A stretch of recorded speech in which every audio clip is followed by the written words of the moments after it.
Good evening. I'd like to call this meeting of the Town of Sheffield Select Board to order for February 6, 2023. We are missing our town administrator tonight and also Nadine Halver. So Bob, Jill, and I will carry forth. I want to let you know that this meeting is being recorded by CTSB. You can record this meeting by just letting the chair know. So our first order of business is approval of meeting minutes. I make a motion to approve January 3rd, 2023, January 12th, 2023, January 17th, 2023, and January 26th, 2023 as written. I will second that. Any discussion? All those in favor? Aye. Aye. Second of all, we have a public hearing that is going to be on the fiscal year 22-23 Community Development Block Grant application that the town will be submitting under the auspices of BRPC. So we are going to ask BRPC participants who are here to come to the microphone and present. And this is Pat Mullins, and also with her is Christy Lewis. Right. So thank you for having us this evening. We want to talk to you about the Community Development Block Grant application that we are preparing to submit on behalf of the town of Sheffield. I think many of you in this room are familiar with previous attempts that we have had, and some of which have been quite successful in securing CDBG grants to do work in the community. And for the combined 22-23, FY 22-23 round that DHCD has provided the opportunity for, we are going to be looking at a grant for housing rehab only. So there have been times when we have done other activities using using CDBG funds, but for this particular round, we are looking at housing rehab only because we feel that that is the greatest need that the town of Sheffield has. However, we're very happy to hear your input on that matter. If you all would like to discuss it, that's what we're here for tonight. I just have a few bullet points I wanted to, go over with everyone, talking about how the Community Development Block Grant and housing rehab works. And then if you have any questions, I'll be happy to take them at the end. So the CDBG grant will be, application will be submitted to DHCD on March 3rd, which is a Friday. It's due by midnight that evening, and we hope to be finished before then. The only activity that we are planning to request funding for will be housing rehab. Housing rehab under CDBG is meant to benefit low to moderate income homeowners. So in other words, it can be a duplex and the owner could be living in the home and then renting out the other side, and both sides would be eligible for CDBG funding, but we're looking for projects with owners that are on site. As opposed to, investment properties, which I don't really think you have too many of those in Sheffield in any case. So when we talk about low to moderate income homeowners, we are saying that we're using the HUD income limits, which can be changed from year to year. They usually come out in between April and June each year. HUD puts those out for us.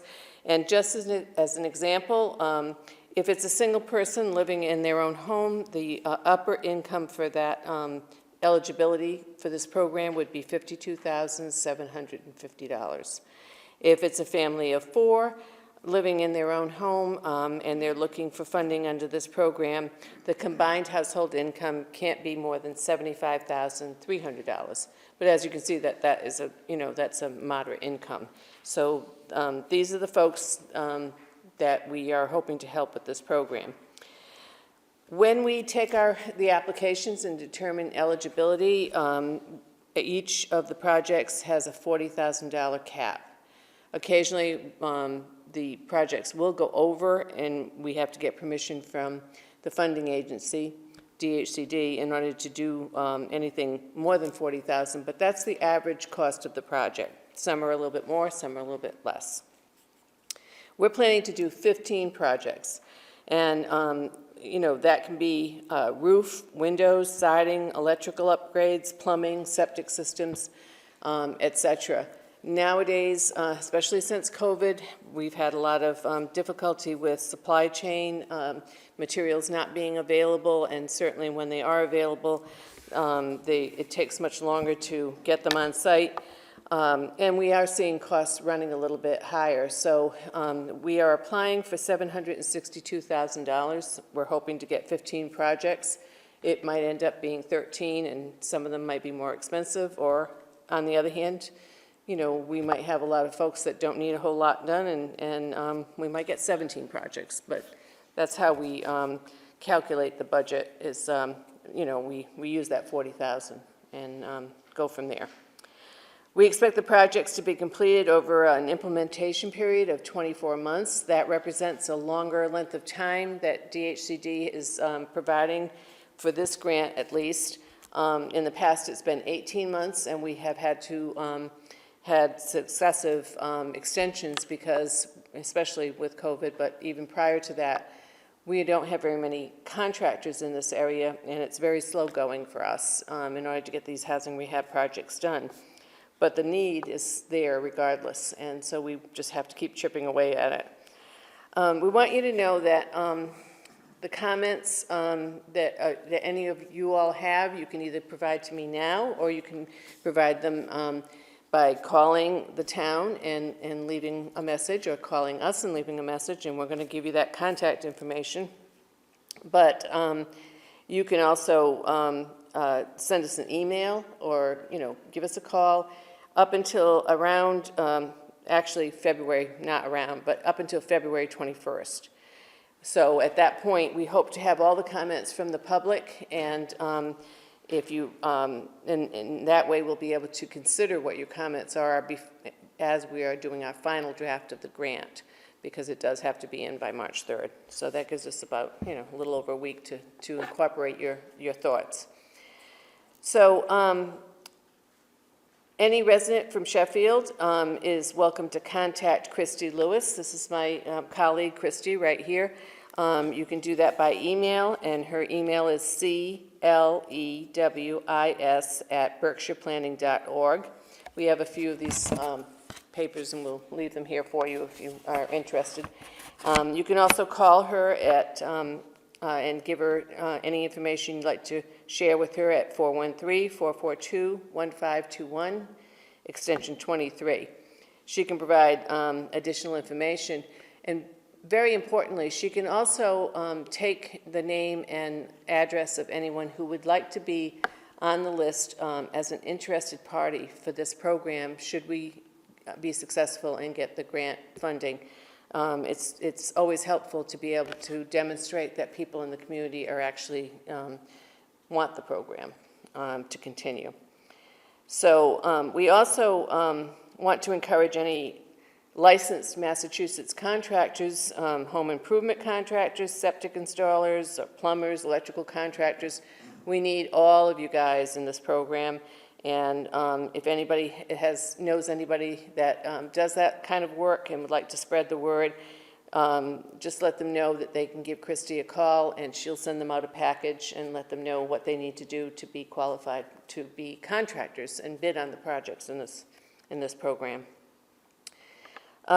So again, I just want to make sure that everyone knows that we know that this is a very small group of people. But because you have the closed caption TV, we also know that people are sitting listening to this at home. And we want to be certain that everyone knows that we want to hear from you. And we hope that we will be able to bring this grant home and to you, and that at least 15 households in the next year or so will be able to receive the benefits from the CDBG program. So let's open it up to questions. Mm-hmm. Is there anyone at this moment who has a question of Pat? Bob? No, I'm good. So are accessibility improvements on a home still eligible? Yes, that's a very good question. ADA accessibility is still part of the work that we can do. We also, at BRPC, have another program that we can offer to people that I can talk about separate from this grant. And that is the CDAC program, which assists people with disabilities in making improvements, ADA accessibility improvements in their homes. And in other words, it wouldn't necessarily be a housing rehab. They wouldn't be looking for a roof. They might be just looking for a ramp. So folks can call us about that program as well. And I'd be happy to come and talk about that in detail sometime in the future. Yeah.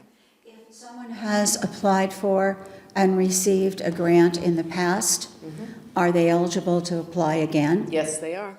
Yes, they are. Sometimes, especially with the $40,000 cap, in the past, we haven't always been able to do everything we would like to do for folks. And if they have new issues that they want to have addressed, we can take a look at that.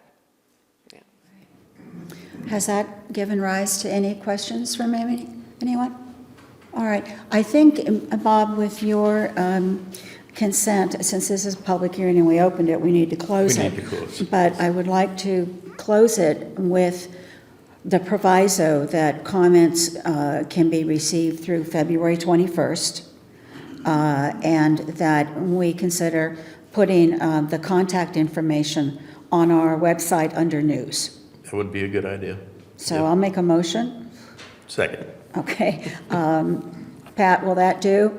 That would be great. That would be good? We'll leave a small stack of these bullet point outline out front here, so if anybody wants to pick it up and bring it home to anyone else or needs the contact information, that would be fine. let's vote. All those in favor? Aye. Thank you very much, Pat and Christy. And just one last question, because I know it's impressive the amount of housing rehab this program has done over the years. How many units are you up to for Sheffield? Sheffield, I believe we're in the neighborhood of 30 right now. Yep. That's where we are. We're still working with we still have some opportunity to do some under the 2020 grant. Sheffield was not the lead in that grant, but was a partner in that grant with Dalton. And so we're still working on that. Really, I have to say that we'd like to appeal to contractors, Massachusetts licensed contractors, to give it a whirl. Like if we could just get a handful of guys that, really enjoy helping other people, it would be great for the program. So we'd be very appreciative. Okay. Thank you. Evening. Yeah, you too. All right, so we have another public hearing on a utility pole relocation. That is scheduled for 7:30, so we're going to need to wait until that moment. But now we're going to have Dina Caswell, who is our library director, is going to give us a presentation on library programs. Thank you, Dina. Thank you.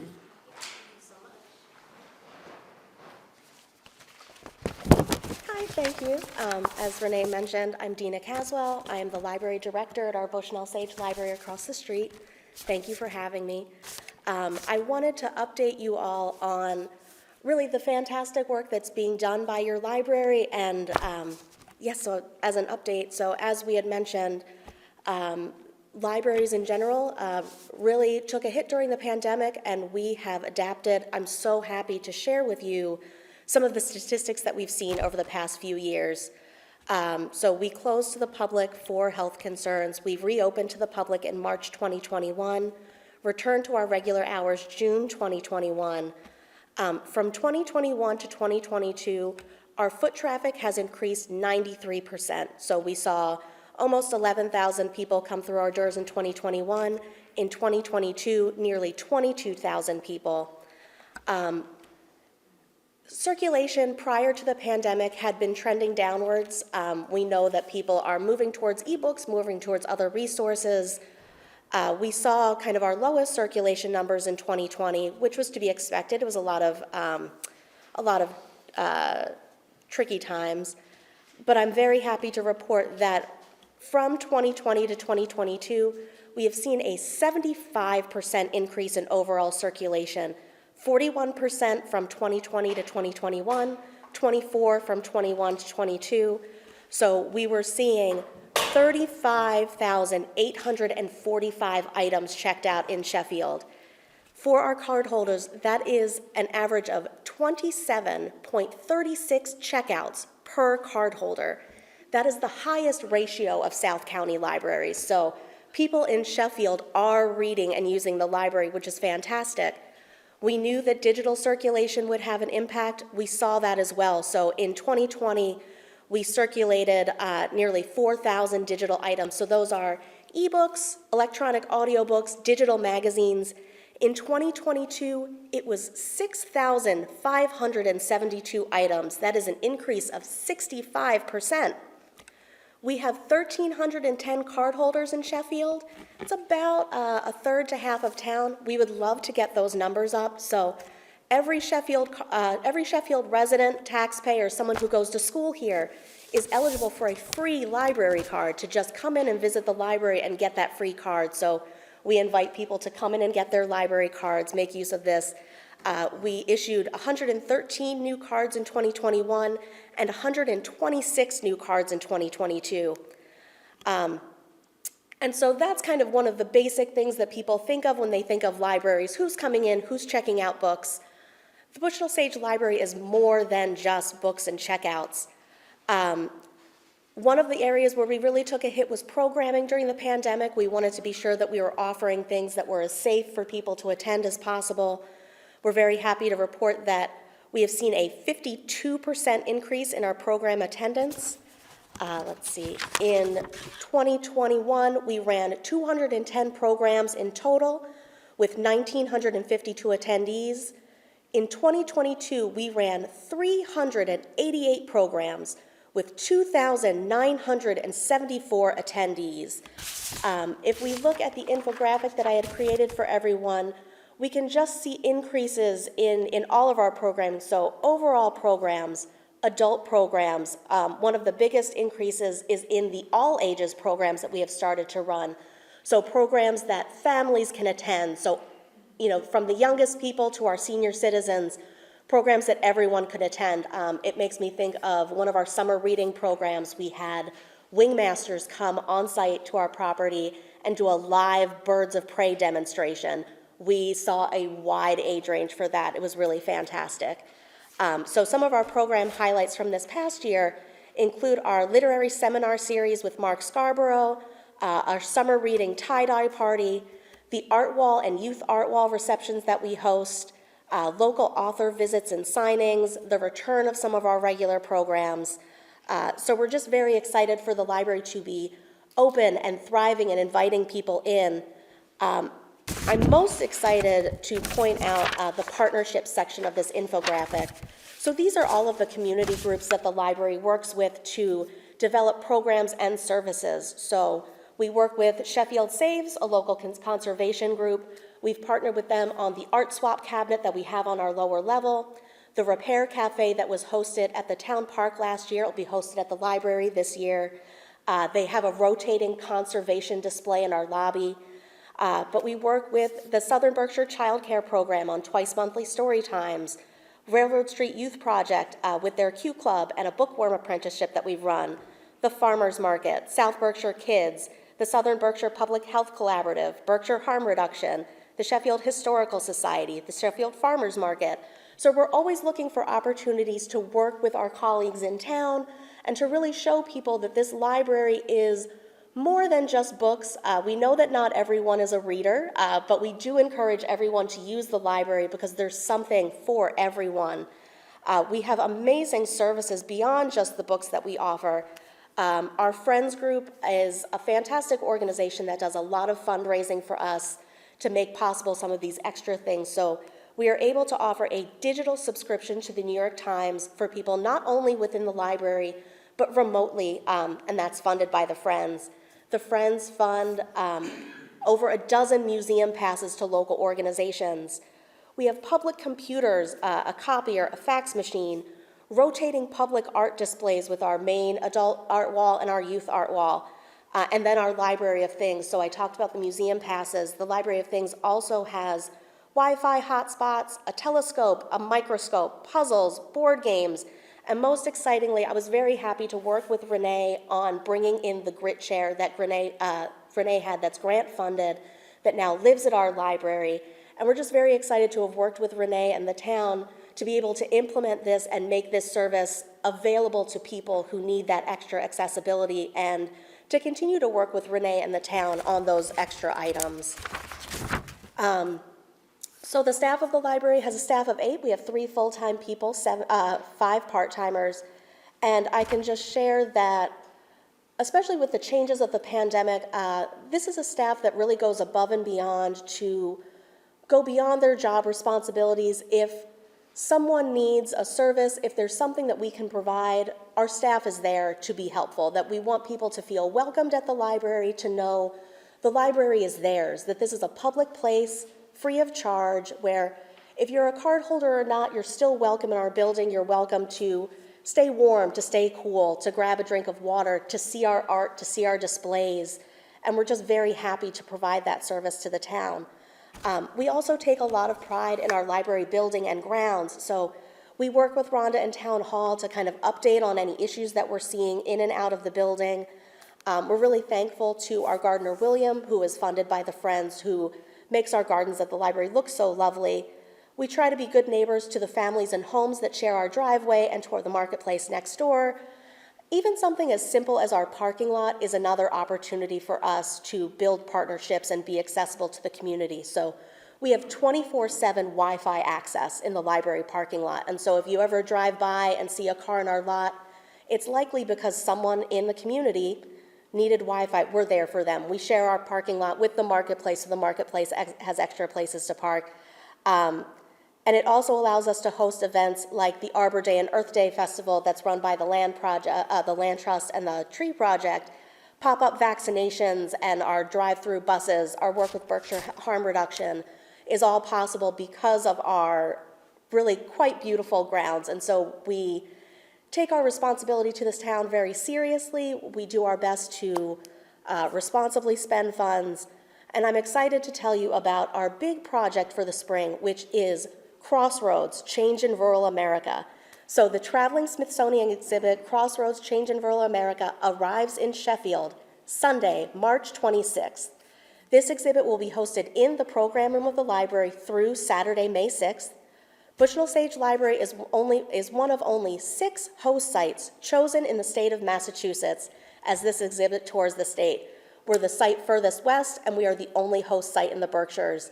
Our planning committee, made up of 25 community members representing 10 local organizations, has been meeting and planning for over a year to organize the events associated with the $10,000 grant that we're receiving from Mass Humanities and the Smithsonian. We have a full calendar of events planned across town. We'll have events at the Ashley Falls Church, Dewey Hall, the Historical Society, Grain Agers, and more. This has been a great opportunity for us to increase and deepen our partnerships across the town and across South County. So I just wanted to share with our select board, with the town, that our library is here. We're excited about the work that we're doing, and we're just excited to provide more to our community. Thank you so much. Dana, this is so impressive, and I know that the trustees work so closely with you. You all have such a partnership. Are you planning to put something like this in the Sheffield Times? I will happily submit it to I mean, this is such an impressive summary that maybe they would publish the whole thing. Maybe You know? we have to pay for a page, but if you talk about that. Yeah, I mean, this is really, really incredible, and I know that, Martin, I think you were very involved in the Crossroads grant, getting that.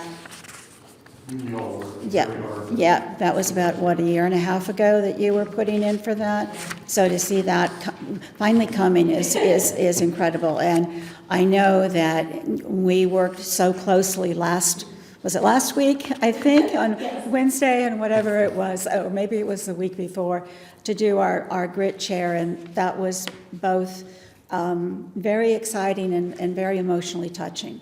So I really appreciated having an opportunity to work with you and work with the library on that. So does anyone have any questions for Dina? So there are additional copies on the table, and then I will put this up on the library's website, on our main site, so if people want to come and download it, we can do it that way as well. Wonderful, wonderful. And do you have a plan for when the Crossroads programming? Should be within the next couple of weeks. Okay, wonderful. And so when wonderful. that comes out, I will share with this committee and broadly across town, because we really Okay. want people to be involved, to come and see the exhibit. We should have some school trips coming through, very exciting. Okay. Thank you so much for coming over this evening and sharing such a wide breadth of very good news with us all. Very Thank impressive. you. Very impressive. Thank you so much. Thank you, and thank you, trustees. Wiley hasn't shown up yet, and maybe we had a miscommunication on the digital equity grant update, so I'm just going to table that for the time being, okay? Watching the clock, as soon as we hit 7:30, we'll have our public hearing, but our next item is we need to ratify a vote that we previously took, I think, in a working session to provide a $2,000 match to the District Local Technical Assistant Grant application for Planning Board training. So could we make that official? Kelsey Road? I'm sorry? Is this the Kelsey Road? Is this? This will have the poll. Yes, in a few hearing. minutes, Correct. at 7:30. If you'd like to take a chair, we'll be starting that in just a few minutes. Okay.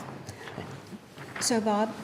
I'll make a motion that we ratify the vote that we took on the $2,000 matching for the DLTA grant for the planning board training. I will second that. Any further discussion? No. All those in favor? Aye. Okay. Next item, discussion and action regarding a one-day alcohol permit for Dewey Hall. Did I miss? I'll come back to it. Okay. I'm going to do this one since I've got it up, Sure. and we'll come back. Sorry. It's okay.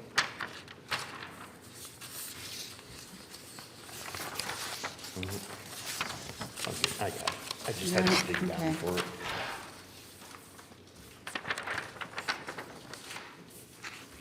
Okay, so I make a motion that we issue the Dewey Memorial Hall a one-day liquor license for, where's the date?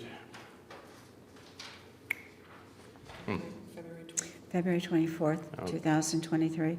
It's Friday for a concert. It's the second Ah, written line. Yeah. Yep. Pending all insurance and, but to be consistent.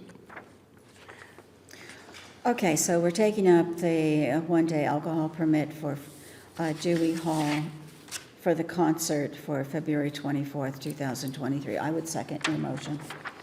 Is there any further discussion? No. All those in favor? Aye. Let's go back to what I skipped. We have action regarding a resignation from the Ashley Falls Historic District Commission. Jill, can you help us with this one, please, if you have it in your packet?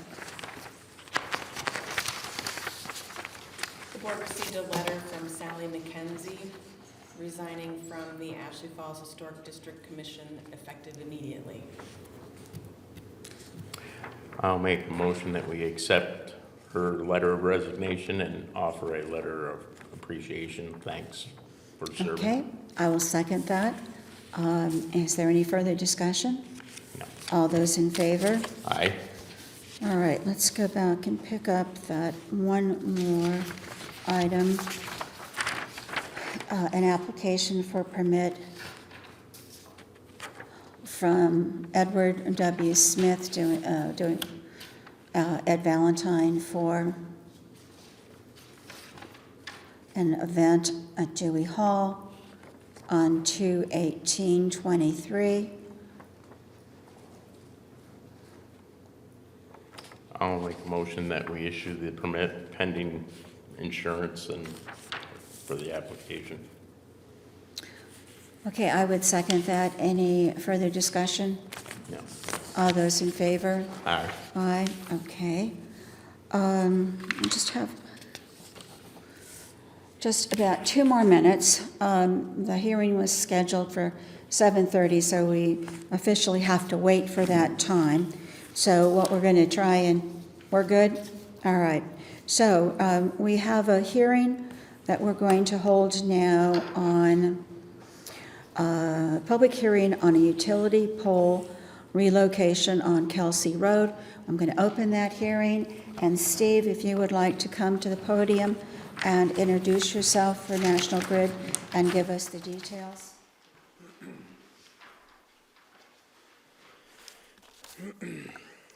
Hello everybody, I'm Steve Hayward. I'm with National Grid. We are requesting to install 2 new poles on Kelsey Road. I have some visuals. I know there's a couple of butters that showed up, so I'd like to hand a couple of those out.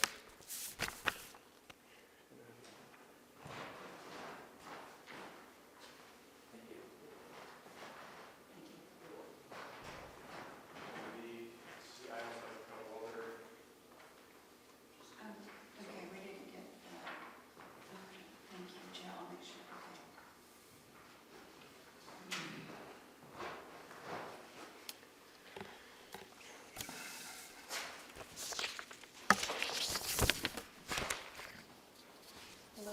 Hello. Yes, so the town's gonna be doing some work out on Kelsey Road, and in order for us as the power company to accommodate that work, we have to get our electric infrastructure out of the way. So this is our way of doing that by adding a couple more poles so that we can take our overhead wires and push them away from the road so that they can do their reconstruction. I'm here to answer any questions outside of that from abutters or from members. So this is a temporary relocation? This will be a permanent relocation. Could you just wait, please? And- No, it's okay. I'll open it up for public comment in just a minute, okay? And do you have an extra copy for them? I don't have an extra one, but I can. Here, You can have this one. please take my copy. Thank you. Thanks, Renee.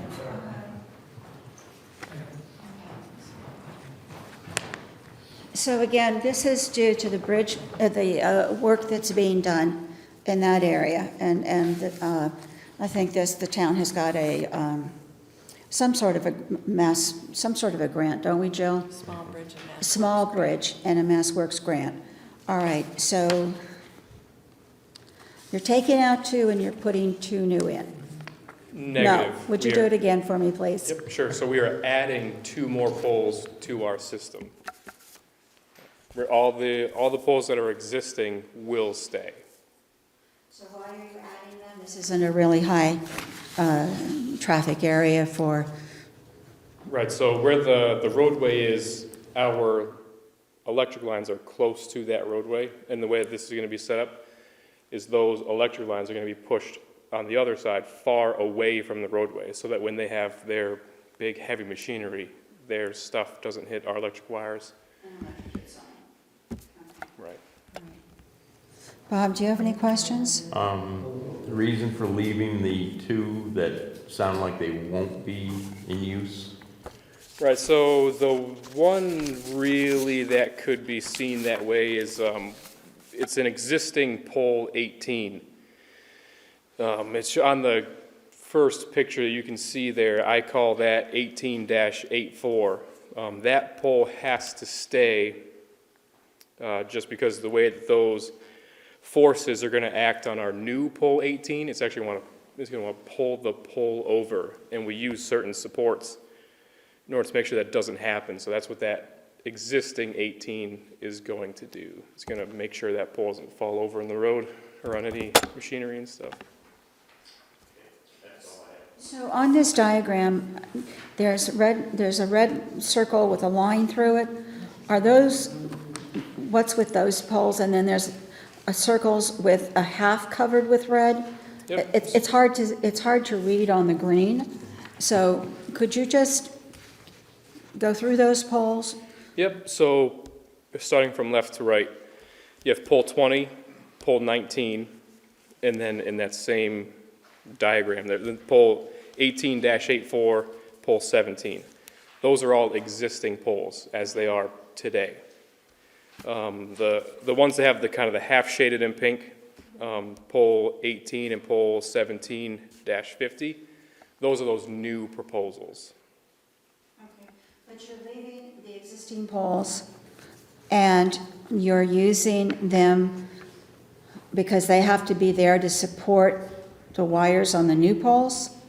Specifically for pole 18-84, that is correct.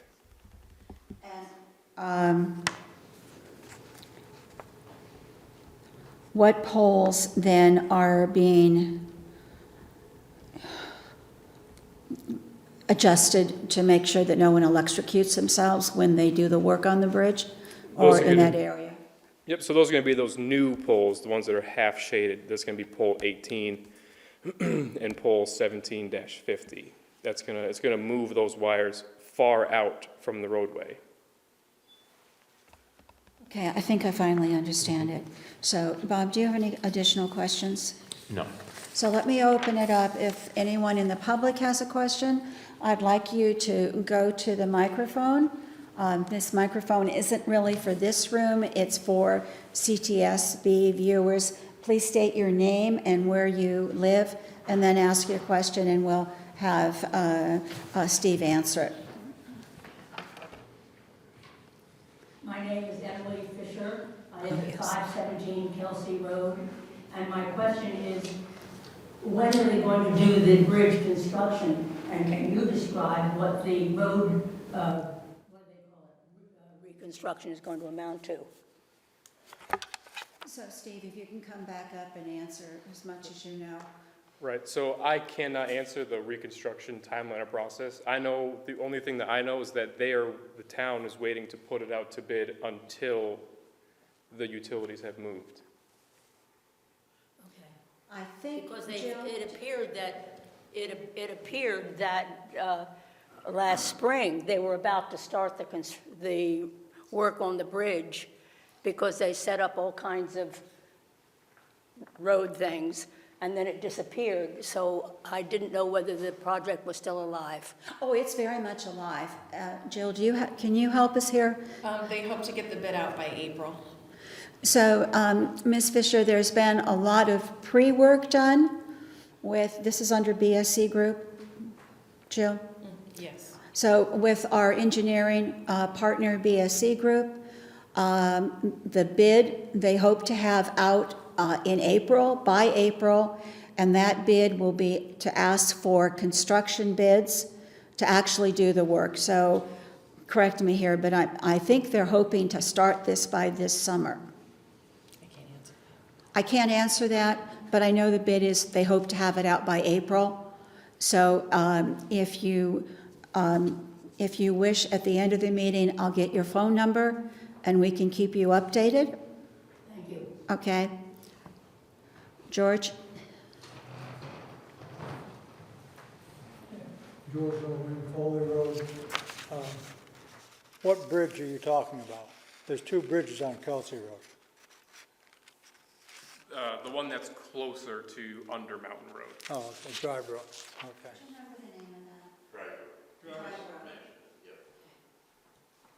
Any other questions?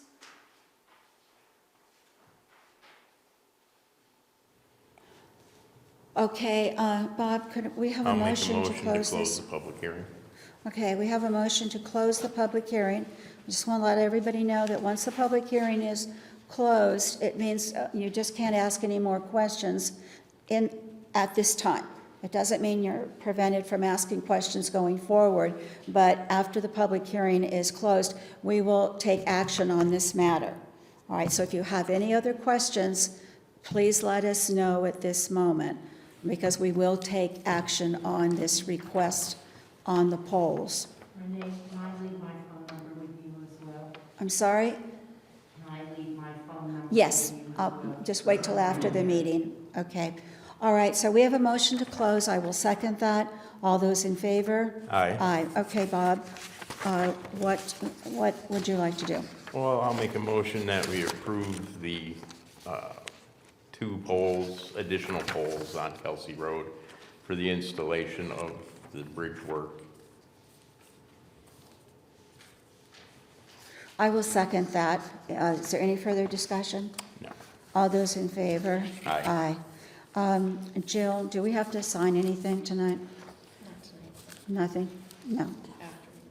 but after. Okay, great.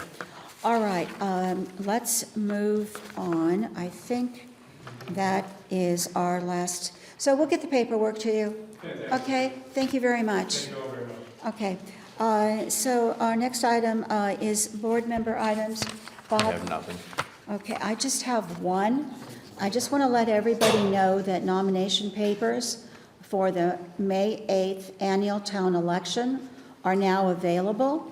You must be a resident and a registered voter in good standing to run for office. Ms. Fisher, if you just want to write your phone number down before you leave, okay? I can, because I know you're leaving, yeah, okay. I want to let you know that the following offices are going to appear on the ballot. Moderator, 1 person for 1 year. Selectman, 1 person for 3 years. Library trustee, 1 person for 3 years. Planning board, thank you very much, appreciate it. Planning board, 1 member for 3 years. And then planning board, 1 member for 1 year, and that 1-year term will fill an unexpired term. So if you're interested in seeking any of these offices, please go to the town clerk's office to obtain nomination papers. The deadline to obtain papers is Friday, March 17th. The deadline to submit papers to the registrar's office for certification is Monday, March 20th.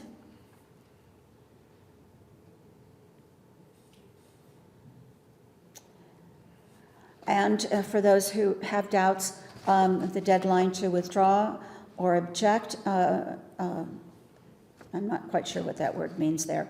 Your nomination papers is Wednesday, April 5th.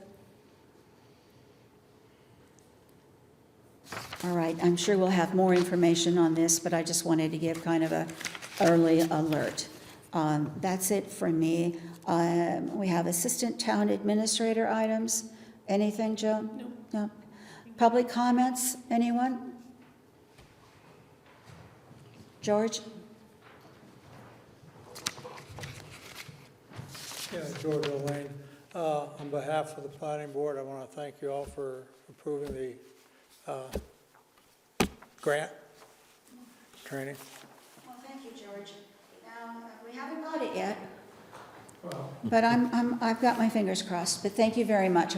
We very much appreciate You've done what you could do, I guess. I've done everything that the select board can do on it, and thank you for the planning board's participation in moving that forward. Anyone else for public comment? Otherwise, I will take a motion to adjourn. So moved. I'll second it. All in favor? Aye. Aye. This meeting is over. Thank you very much for attending either in person or via CTSB.